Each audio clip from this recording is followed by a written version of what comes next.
Hakeem Jeffries, Assembly member from the 57th Assembly District in Brooklyn. We just covered your State of the District speech you just had. There was an excellent speech. Thank you. But we'd like for you to tell our viewers some of the accomplishments you had in the couple of years you've been in office. Well, first of all, it's always good to be back on the spot. You guys are always on the job in terms of providing information to the community, which is useful. And I'm glad that you guys are up here covering the Black and Puerto Rican and Hispanic and Asian Legislative Caucus weekend, where we really get an opportunity to engage with the constituents that we represent about some of the things that does happen when we're up here in Albany.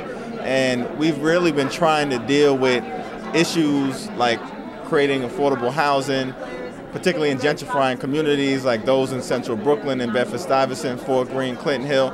Not to interject, but can you please tell our audience you gave some numbers on the homes that was just sitting in limbo in your districts? Well, we did a survey in the communities that I represent just in the 57th Assembly District and found that there were 66 luxury type buildings that were either under construction, completed, partially occupied, or totally vacant. Many of them were in financial distress, sitting vacant, collecting dust, while at the same time we have folks in our communities, working families, middle class folks, seniors, artists, desperately in need of affordable housing, who helped turn around central Brooklyn and now are being pushed out, actually being victims of their own success. They've made it attractive for other people to come into our community. We welcome them, but now that things are turning around, we should also have the opportunity to remain. That's what we're fighting to do, to transform some of these vacant luxury condominium buildings into affordable housing for the people who need it most in our community. Can you tell us what's going on with the Atlantic Yards project, and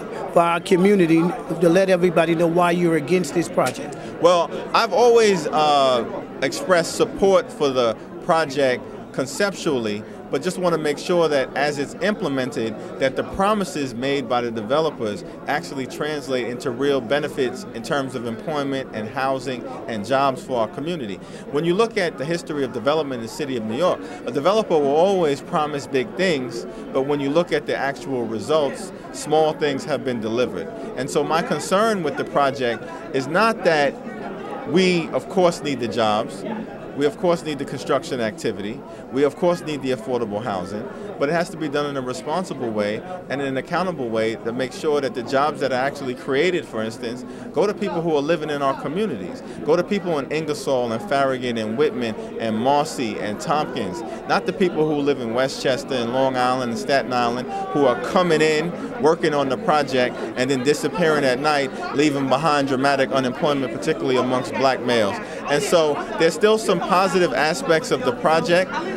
Conceptually, we just got to make sure that concept turns into reality. As a legislative, how would you make that happen? Well, we have urged the governor's office and ESDC to hold the developer accountable legally and make sure that the promises that have been made by the developer to the community are actually committed to writing, so that there's a legally binding agreement to make sure that the jobs and the affordable housing and the quality of life concerns are actually addressed. Our community needs to know where the money comes from the state, and for your district, what are some of the monies that you've gotten specifically for your district? Well, one of the things that we've worked on over the years, we've gotten hundreds of thousands of dollars for a project called Operation Preserve, which provides free legal advice and representation to anyone within the communities that I represent who may be facing displacement, landlord harassment, foreclosure, and generally been victimized by the housing market that has spiraled out of control in Brooklyn and across the city of New York over the last decade. That's a project that we've been extremely proud of. We also support a wide variety of groups, from youth centers to senior citizen programming, food pantries, things of that nature. And perhaps the most significant thing that we've done recently is change the way in which Medgar Evers' status as a college is viewed by law, which has enabled them to open up tens of millions of dollars in capital funding for projects that are going to take place in the community, employing local residents. And so we continue to work hard. It's a tough financial environment, but we just want to make sure that the budget is balanced fairly. Okay, one of the questions we've been looking into on the spot lately is the stimulus money. Can you tell us, have you personally helped out businesses of color obtain stimulus funds. We're going down the list for the New Yorkers to find out how many businesses of color. My district is the 11233, and I only saw like 4 businesses of color. One of the things that's a very good question. One of the things we're working on, the Obama administration allocated $423 million in stimulus funding to the New York City Public Housing Authority. By law, 30% of that funding is supposed to go to create employment and economic development opportunities for public housing residents and the surrounding community. We're fighting hard both with NYCHA and with the Department of Housing and Urban Development, HUD, to make sure that the law, which has been on the books for 68 years, since 1968, and has been on the books for 41 years, is actually complied with.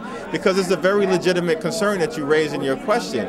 You can have the stimulus money, but the stimulus money should be going to stimulate the local economy, benefit local businesses, and we're fighting hard to hold, in this instance, NYCHA accountable to make sure that that $423 million is spent to benefit those who was intended to benefit.